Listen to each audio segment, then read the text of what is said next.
3 days after flooding forced dozens of families from their homes, many are now facing the long road to recovery. Local 5's JD Snover is live on the east side of Des Moines with more on how you can help. JD.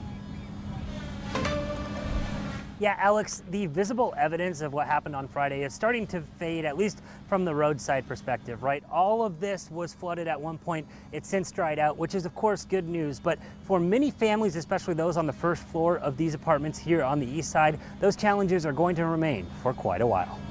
Fourmile Creek has receded back into its banks, and the water that once covered nearby Sargent Park has mostly disappeared. But for residents at Parkside East Apartments, a lot of those apartments were destroyed, the foundational layer, I guess you could say. Impacts of last week's flooding have not yet washed away. In total, 144 families were displaced, according to property management. 32 of those families are being told they won't be able to return to their homes. The Des Moines community always comes together in these moments. Now local organizations are stepping in to help residents begin the long recovery process.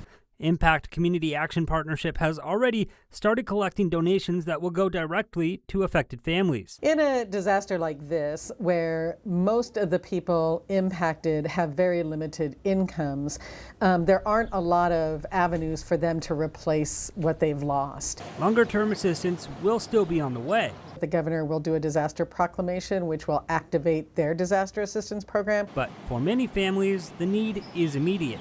People can't wait. So our assistance is very fast and very rapid. While some residents are staying at the American Red Cross shelter at Hoyt Middle School, donated funds can help cover a wide range of urgent expenses. Whether it is housing, furniture, clothing, this helps them with those immediate needs. So the floodwaters may be gone, but for dozens of families here, recovery is only just beginning.